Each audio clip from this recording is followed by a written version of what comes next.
ce film. Il se filme William. Il se prend pour qui? Non. La Bible nous révèle que Dieu a pu parler à travers un âne. Pour parler à un homme.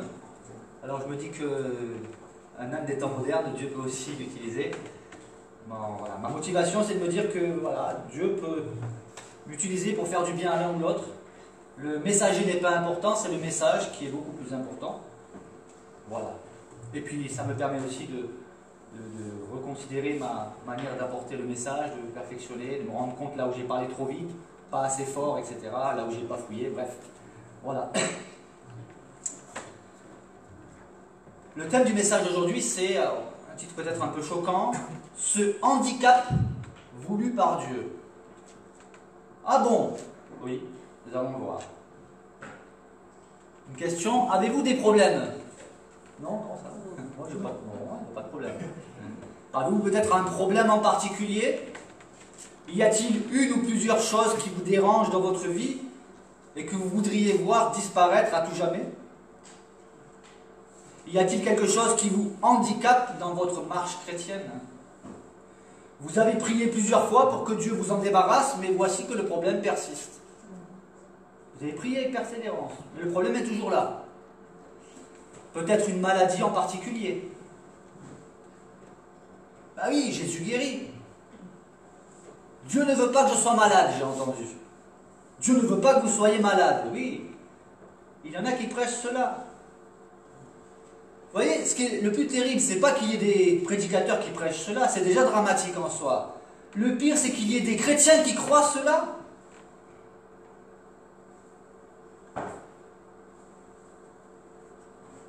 Une maladie en particulier, ou alors peut-être une faiblesse de caractère, voire même une dépression. Dieu ne veut pas que tu sois dépressif, je l'ai aussi entendu dire. Vous savez, ces gens-là, ils sont mieux que Charles Spurgeon. Ah oui, il pourrait enseigner Charles Spurgeon. Lui, il avait la dépression quasiment toute sa vie, mais eux, ils sont mieux que Charles Spurgeon. Et d'ailleurs, il était malade aussi, il avait la goutte rhumatismale toute sa vie, quasiment, Charles Spurgeon. Mais eux, ils sont mieux que Charles Spurgeon. Ils ont plus de foi que Charles Spurgeon. Peut-être que vous avez un autre problème, c'est peut-être un conjoint récalcitrant, ça arrive. Bon, ma femme, elle est gâtée, elle a un homme qui est parfait. C'est toi qui dis. Ouais, c'est moi qui le dis. Bon, c'est l'humour, vous avez bien compris. Hein. Peut-être un conjoint récalcitrant, difficile à vivre. Pourquoi tu souris, ma chérie? Ou alors ça peut être un de vos enfants, dont la vie ou les choix vous sont inacceptables, voire insupportables. Vous savez, il y a toujours cette anecdote véridique, hélas, d'un prédicateur qui montre du doigt les enfants d'un autre pasteur en disant « Oui, moi mes enfants, je les ai bien élevés, moi ceci, moi cela. » Et il a un de ses enfants qui a très très mal tourné. Attention, Hartung, à ce que nous disons. L'orgueil est vraiment le problème de l'homme, c'est notre problème. Nous allons voir aussi plus en détail. C'est peut-être notre problème, un patron qui vous harcèle à votre travail. Un autre problème aussi, un surpoids. Moi, j'ai pas ce problème-là. J'ai plutôt tendance à vouloir prendre du poids. Pour certaines personnes, cela pose un problème. Et on peut le comprendre. Et la personne, elle prie, mais le surpoids est là. On fait quoi? La liste peut être longue. Peu importe votre problème, Dieu peut intervenir et régler le problème. Il n'y a aucun souci pour cela. Dieu est capable de toutes choses. Rien n'est impossible à Dieu. Mais il peut aussi ne pas le faire. Dieu ne nous doit rien. Et on n'achète pas les guérisons parce qu'on a la foi. Les bénédictions de Dieu ne sont pas à vendre, ce sont des grâces. Oui, Dieu honore la foi. La foi honore Dieu, Dieu honore la foi. Mais la foi n'est pas le moyen par lequel nous obtenons tout ce que nous voulons quand nous le voulons. Même si nous avons la foi, tout dépend de la grâce et de la souveraineté de Dieu. Alors oui, Dieu peut intervenir, régler le problème, ou il peut ne pas le faire. Il peut nous laisser un problème pour une durée déterminée. Par exemple, le surpoids, ça peut être pour un temps, mais ça peut aussi être toute la vie. Il y a des choses avec lesquelles nous devrons vivre. Il y a des problèmes que nous devrons supporter jusqu'à la fin de notre vie. Des difficultés, des handicaps. Mais il faut savoir que ce que Dieu permet a toujours un but. Un but voulu par Dieu pour nous bénir. Ah bon? Oui. Comme le dit mon ami qui est pasteur Gérard Ron, Dieu est aussi un Dieu d'hôpital. Et j'aimerais rappeler le souvenir de notre sœur Rosemée qui nous a quittés. Et mon épouse avait une discussion avec elle concernant sa maladie. Rosemée était très malade. Elle devait aller sous dialyse tous les 2 jours. Elle avait dit, mais par rapport à ta foi, la guérison, tu n'espères pas. Et Rosemée avait répondu, mais tu sais, lorsque je vais aux dialyses, tous les 2-3 jours, le Seigneur me donne l'occasion de témoigner. À présent, notre sœur est auprès du Seigneur. Elle n'est plus malade, elle est dans la paix, dans la joie. Quel scandale, mes amis, j'ose le dire, quand j'entends des prédications comme j'ai entendu hier, parce que j'ai eu l'idée hier d'entendre ce que d'autres pouvaient prêcher sur le texte que j'ai choisi. Quel scandale, j'ai été scandalisé, outré. Je développerai plus en détail, mais quand vous avez des prédicateurs, des pasteurs qui culpabilisent des personnes parce qu'elles sont malades. Une sœur m'a témoigné récemment que dans l'église où elle est à Nancy, des chrétiens lui ont dit, alors elle est en situation de handicap, dans un fauteuil. Ils lui ont dit, mais depuis le temps qu'on prie pour toi, c'est pas normal que tu sois encore dans le fauteuil. C'est terrible. Dieu peut permettre que nous ayons une maladie tout au long de notre vie.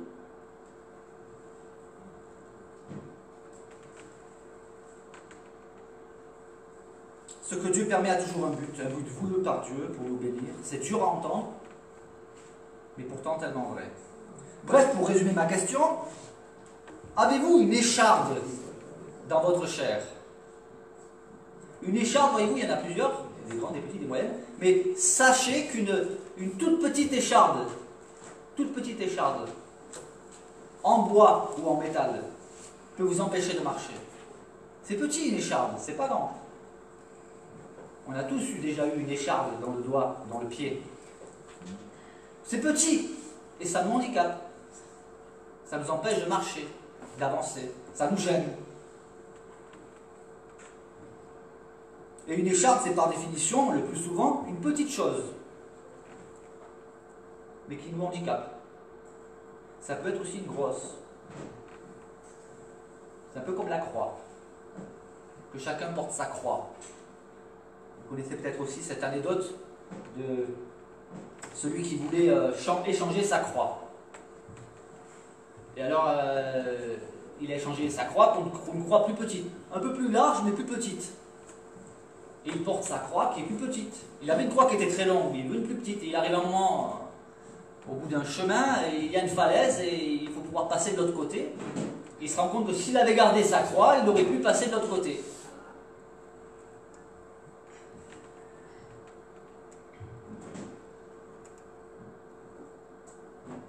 Dieu veut que nous ayons une écharde, au minimum. Mais il a perdu la tête, William, qu'est-ce qu'il raconte? Oui. Nous allons voir en détail. Il veut que nous ayons une écharde, ou plusieurs, pour notre bien. Pourquoi? Pour nous apprendre l'humilité. Parce que par nature, nous sommes des monstres d'orgueil. Je me rappelle, lorsque j'étais encore fumeur, alors qu'est-ce que j'ai pu prendre dans les dents à cause de cette cigarette? Ah, mais tu sais donc pas que tu es le temps du Saint-Esprit. Si Dieu avait voulu que tu fumes, il t'aurait mis une cheminée sur la tête. Enfin, j'ai eu le droit. Et puis, prie, prends la victoire par la foi. Et non, voilà, j'ai supporté ça pendant des années. Et il y avait un chrétien qui m'avait dit, moi, la cigarette, j'ai pris le paquet, je l'ai écrasé, je l'ai posé, j'ai dit, c'était terminé. Oui, c'est bien, mon frère, c'est bien. En attendant, il avait oublié qu'il était fumeur, il avait oublié la compassion. Il aurait pu dire, frère, écoute, je vais prier avec toi. Le Seigneur m'a aidé, il t'aidera. Mais non, lui, c'était, voilà. Bon, il avait d'autres problèmes que la cigarette. Parce que voyez-vous, aujourd'hui, on a le droit d'avoir des problèmes, voire même des addictions, des dépendances, pourvu que cela ne se sache pas ou que cela ne se voit pas. Lorsque j'étais en Angleterre il n'y a pas longtemps, j'étais invité dans une église pour témoigner. 5 minutes avant que je commence à témoigner, le pasteur en anglais vient me voir tout affolé, etc. Il y a un problème, je sors. Il me dit, je ne peux pas vous laisser témoigner. Alors, il y avait une traductrice. Hein. Je dis, pourquoi? Parce que je vapote. Oui, parce que j'ai arrêté de fumer, alors maintenant je suis en sevrage tabagique. Maintenant, en fait, si j'avais eu des patchs, j'aurais pu témoigner, parce que les patchs, ça ne se voit pas, vous voyez. Mais je vapote. C'est-à-dire que je ne peux pas raconter ce que Dieu a fait dans ma vie parce que je vapote. Bref, je ferme la parenthèse. Vous voyez, l'orgueil. Si on n'a pas d'écharde, On est des monstres d'orgueil. Et j'aurais peut-être été pareil si le Seigneur m'avait délivré du jour au lendemain, si j'avais obtenu telle victoire à tel moment. Dieu veut que nous ayons des écharpes pour nous apprendre l'humilité, la compassion, pour nous sanctifier, la consécration, pour des tas de choses. Combien de chrétiens n'ont-ils pas affirmé « Ah, maintenant je comprends ». Pourquoi? Parce que je l'ai vécu. Ou l'histoire de ce frère qui disait « Si tu es malade, c'est parce que tu as péché ». Et un jour, il a reçu un tronc d'arbre. Il a eu le bassin brisé. Il a revu sa théologie. Nous sommes des dangers en puissance, mes amis. Alors, tout au long de notre vie, nous aurons soit des échardes temporaires, soit des permanentes. Et Pierre a dû la sentir passer, l'écharde de son reniement. Pierre, quel potentiel chez Pierre, toujours volontaire. Mais quel orgueil aussi. Pierre ne pouvait pas être utilisé par le Seigneur de la manière dont le Seigneur avait prévu sans que Pierre soit humilié, c'est-à-dire rendu humble. Pierre, il avait dit, si tous te renient, moi je ne te renierai pas. Non, Pierre, non. Avant que le coq chante 2 fois, tu m'auras renié 3 fois. Est-ce que Dieu veut que nous ayons du mal, des souffrances? Non. Mais Dieu veut nous sanctifier. Dieu veut nous apprendre l'humilité. Et il n'y a pas d'autre moyen que les échardes. Sinon, il suffirait d'un coup de baguette magique. Il est très rare de rencontrer des personnes qui n'ont pas d'échardes et qui sont naturellement compatissantes, humbles, sanctifiées, consacrées.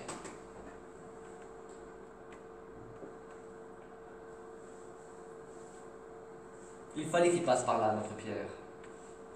Et certainement qu'il a dû supporter le souvenir de ce reniement toute sa vie. Tout le monde savait, et jusqu'à aujourd'hui, tout le monde sait que Pierre a renié Jésus. Et pourtant, le Seigneur a choisi Pierre pour un rôle particulier. Tous les hommes de Dieu éminents dans la Bible ou dans l'histoire de l'Église ont eu des échardes.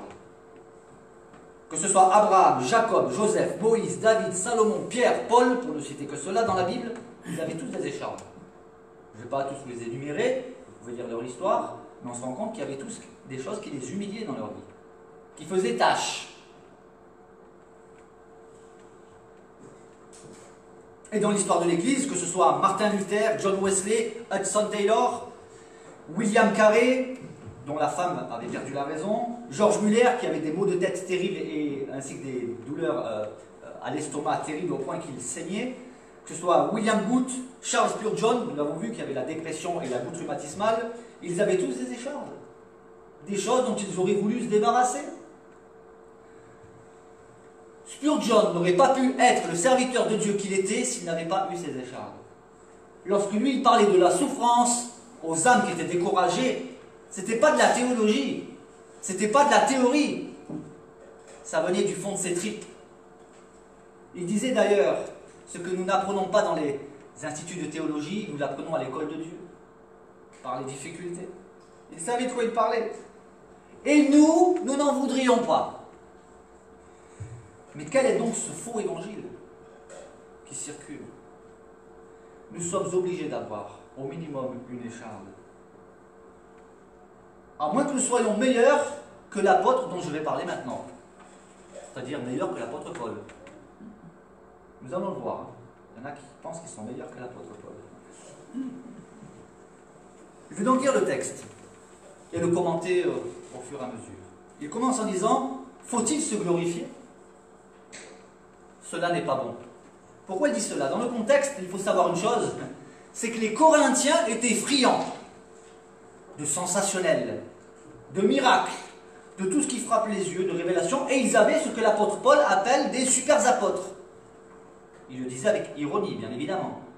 Et ces super apôtres se vantaient de leurs révélations, de leurs soi-disant miracles. Alors l'apôtre Paul, il en vient à contre-cœur, il dit, c'est ça, il faut se vanter, faut-il se glorifier? C'est pas une bonne chose, mais je vais néanmoins en venir à des visions. J'en viendrai néanmoins à des visions et à des révélations du Seigneur. Et là, pour marquer vraiment le coup qui nous révèle que c'est vraiment à contre-cœur qu'il va raconter ce qui suit, il parle de lui à la troisième personne. Il dit « Je connais un homme en Christ », donc un chrétien, qui fut, il y a 14 ans, donc ça faisait 14 ans, il n'en avait jamais parlé. Il fut ravi jusqu'au 3e ciel. Alors le troisième ciel, pourquoi? Parce que le premier ciel, c'est l'atmosphère, le deuxième, c'est l'espace, et le troisième ciel, c'est celui qui nous amène directement dans la présence de Dieu. Ce n'est pas forcément un endroit dans l'espace-temps, c'est divin. Et il dit qu'il fut ravi jusqu'au troisième ciel. Et si ce fut dans son corps, je ne sais. Si ce fut hors de son corps, je ne sais. Dieu le sait. Je ne sais pas si c'est en vision, en extase, ou vraiment transporté, il ne sait pas. Et je sais que cet homme, et il le répète, si ce fut dans son corps ou sans son corps, je ne sais, Dieu le sait, fut enlevé dans le paradis. Il a été enlevé dans le paradis.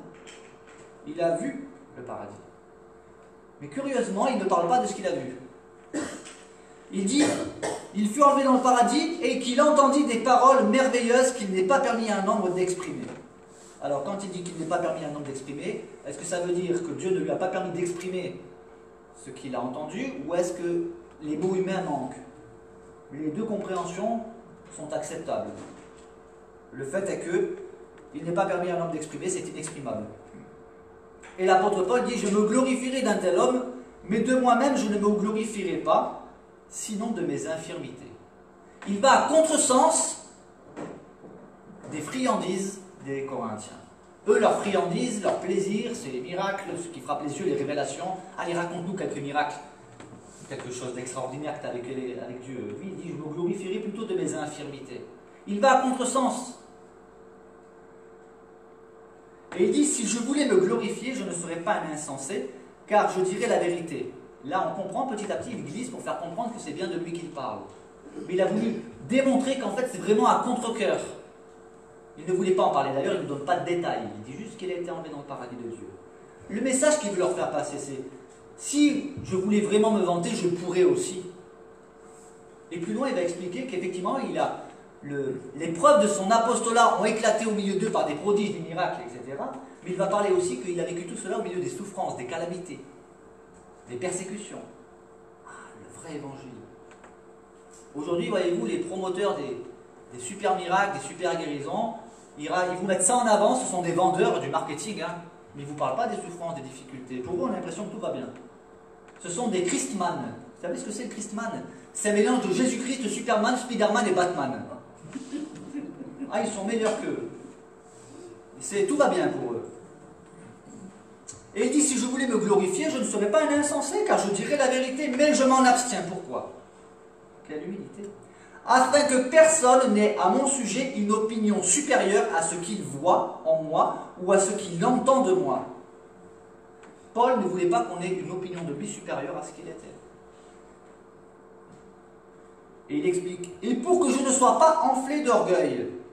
Ah bon, l'apôtre Paul était sujet à l'orgueil? Mais oui, comme tout être humain. Quand on sait que Georges Muller, par exemple, disait, lui, dont on disait que quand il prie, le ciel fait silence, il affirmait la chose suivante. Ne croyez pas que je ne sois pas sujet à la vantardise et à l'orgueil. Signe de l'humilité, de la véritable humilité. L'apôtre Paul nous dit, et pour que je ne sois pas enflé d'orgueil, à cause de l'excellence de ses révélations, il m'a été mis une écharde. Alors, dans les traductions le plus souvent, on lit dans la chair. Mais en réalité, c'est pour la chair. Mais les deux sont compatibles. Mais cela révèle une précision qui n'est pas à négliger. Il m'a été mis une écharde dans la chair, et il explique ce qu'est cette écharde. Un ange de Satan pour me frapper et m'empêcher de m'enorgueillir. Alors dans son cas précis, il dit à cause de l'excellence de ses révélations, c'est-à-dire ce qu'il a vu. Il fait référence à cette vision du paradis. Mais il a vécu d'autres révélations extraordinaires. Il a quand même vu Jésus dans une révélation extraordinaire, qui a marqué le début de sa conversion. Il avait des dons extraordinaires, de miracles, de guérison. Il fallait qu'il soit gardé dans l'humilité. Alors, voyez-vous, j'ai regardé les commentaires. Cette écharpe dans la chair de Paul, elle a fait couler beaucoup d'encre, elle a usé beaucoup de salive. Mais au final, on ne sait pas du tout ce qu'était cette écharpe, avec certitude.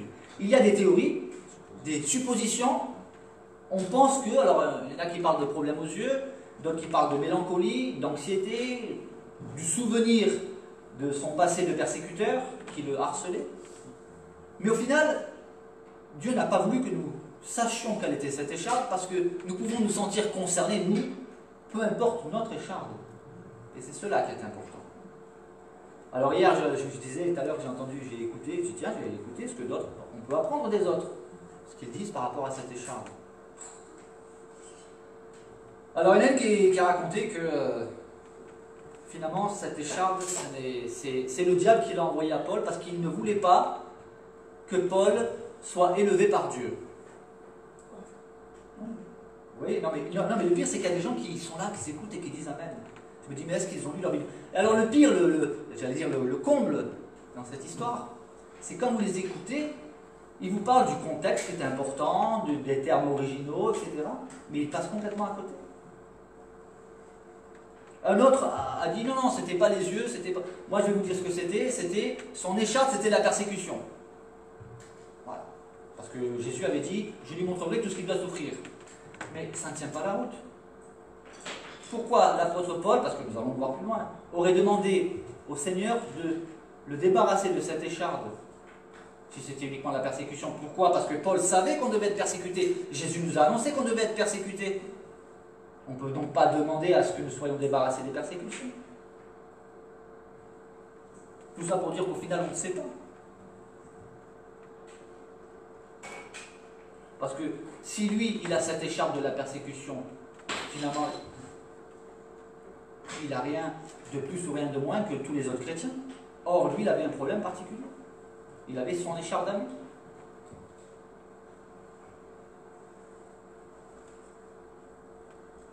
Il dit, il m'a été mis une écharde dans la chair, pour la chair, un ange de Satan pour me frapper et m'empêcher de m'enorgueillir. 3 fois, j'ai prié le Seigneur de l'éloigner de moi. Comment Dieu peut-il permettre qu'un ange de Satan le frappe? Alors le frappe, parce que c'est au sens... je pense que c'est au sens spirituel, bien évidemment. Mais ce n'est pas possible. Dieu ne peut pas utiliser un ange de Satan? Oui, bien sûr que si. Dieu est au contrôle de toutes choses. Et nous le voyons avec l'histoire de Job. Oui, Dieu a permis que Satan frappe Job.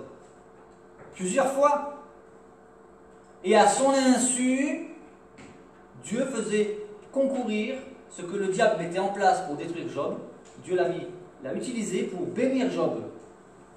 D'une manière particulière, d'une manière finalement qui nous dépasse, qui dépasse notre entendement, parce que nous, ça nous choque. C'est facile de lire l'histoire, de raconter, voilà, Job, il a perdu tous ses enfants. C'est terrible. Et pourtant, au final de cette épreuve, Job dit, mon œil avait entendu parler de toi, mais maintenant mon œil t'a vu. Job, dont Dieu a dit qu'il n'y a personne sur la terre qui est comme lui, il affirme qu'en vérité, avant, il ne connaissait pas Dieu. Il croyait en Dieu, il obéissait à Dieu, il craignait Dieu, mais il ne connaissait pas Dieu, il n'avait pas fait cette rencontre avec Dieu. Donc oui, Paul avait une écharde.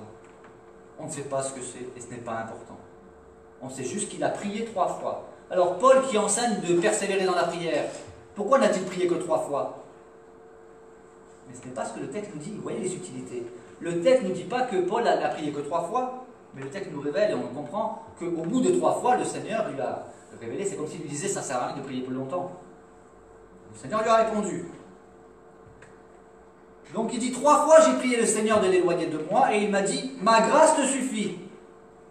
Luc nous a parlé de la grâce. Ma grâce te suffit. Ah bon?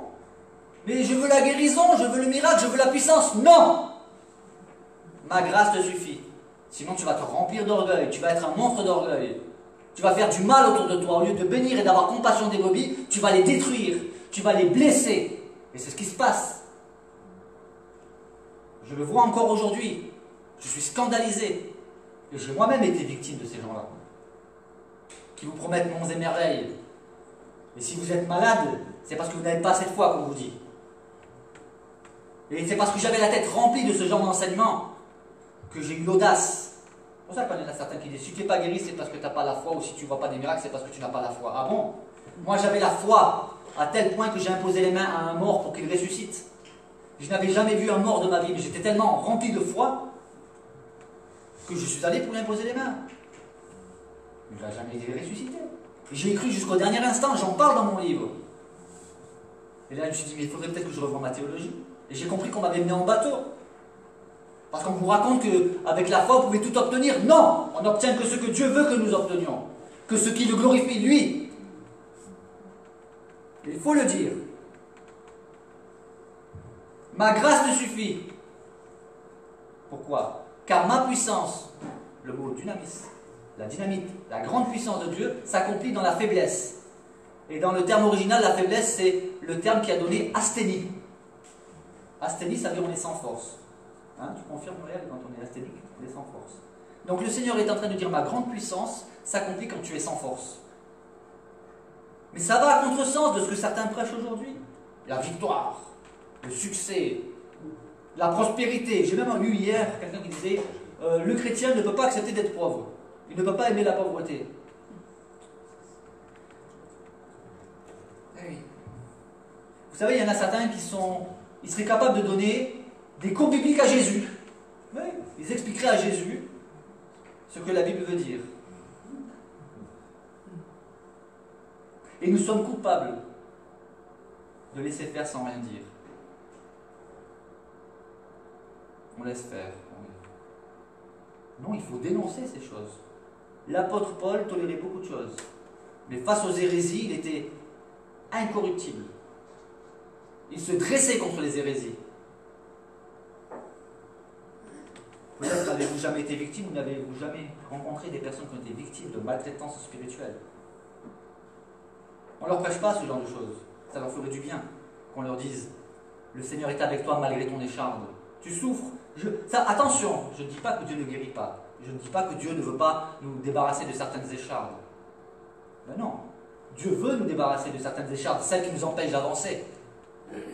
Lorsque j'ai prié, je vais vous dire honnêtement, je dis Seigneur, débarrasse-moi de toutes les échardes, de tout ce qui m'empêche d'avancer. Mais laisse-moi, je lui demande, laisse-moi suffisamment d'échardes pour que je reste dépendant de toi et dans l'humilité. Pourquoi? Parce que, comme Félix Neff disait, j'ai étudié dans 3 livres.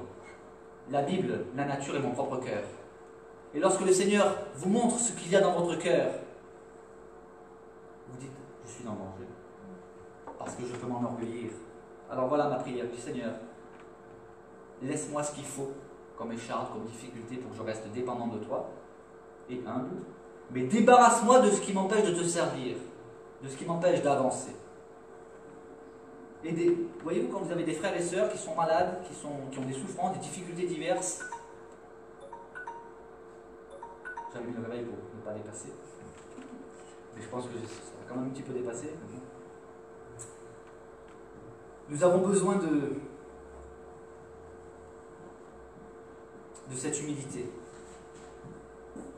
Lorsque nous avons affaire à des personnes qui ont des problèmes qui paraissent insolubles, celui qui n'a pas été formé à l'école de Dieu, à l'école de la souffrance, de la difficulté, parce qu'il le faut, eh bien, fera plus de dégâts.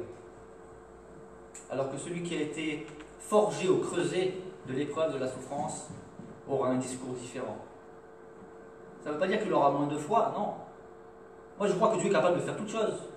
Et lorsque je prie pour certaines situations, certaines maladies, certaines personnes qui sont malades, je dis Seigneur, alléluia, guéris, bénis. Mais tout dépend de toi. Il n'y a aucune promesse dans la Bible qui nous assure que Dieu guérit toujours tout le monde. Sinon, aucun chrétien ne serait malade. Ça serait trop facile. J'étais d'ailleurs surpris d'apprendre que Georges Muller, pendant un temps, priait pour les malades et les malades étaient guéris. Et du jour au lendemain, il a arrêté. Sans donner d'explication. Je pense avoir compris pourquoi. Parce que je pense que beaucoup de foules venaient vers lui pour cela, et je pense qu'il a discerné certains dangers par rapport à ça. Donc oui, Dieu guérit, s'il veut. Ayons la foi qu'il peut guérir, à moins que nous ayons une révélation comme ce fut le cas pour Pierre, qui a dit « Lève-toi et marche » au boiteux. Mais Artung, parce qu'il y en a qui ont soi-disant des révélations, ils viennent voir un paralytique en disant « Lève-toi et marche », il ne se lève pas, il ne marche pas. Il repart culpabilisé, abattu, découragé.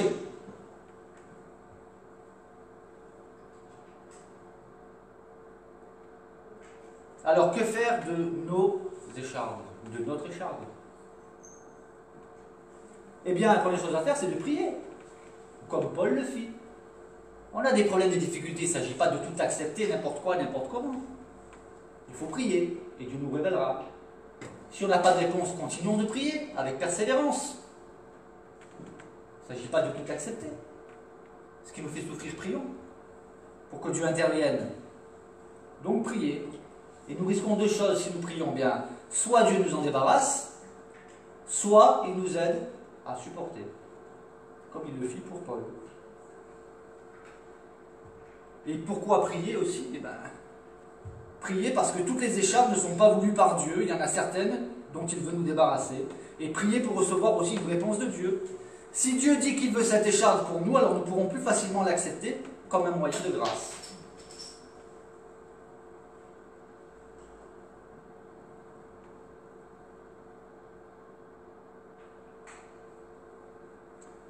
Acceptons ces difficultés, ces problèmes que Dieu veut que nous ayons, que ce soit pour un temps déterminé ou que ce soit jusqu'à la fin de notre vie. Récemment,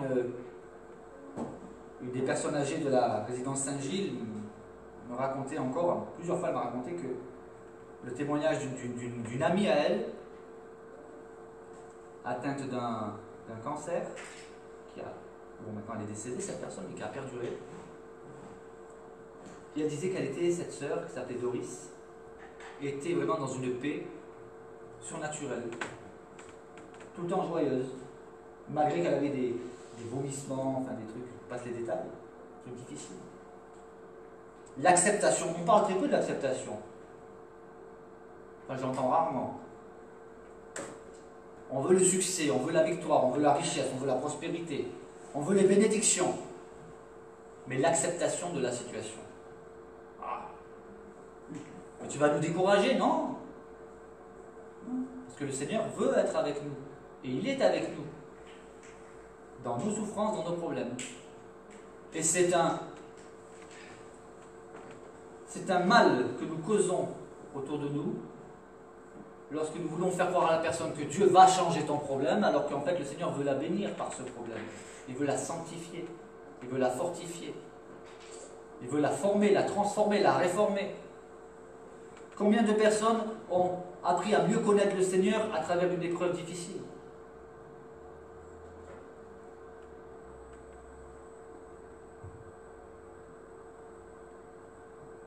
C'est un moyen de grâce. On a parlé de la grâce. Et la plus belle des conclusions qui soit est celle-ci. Ma grâce te suffit, car ma puissance s'accomplit dans la faiblesse.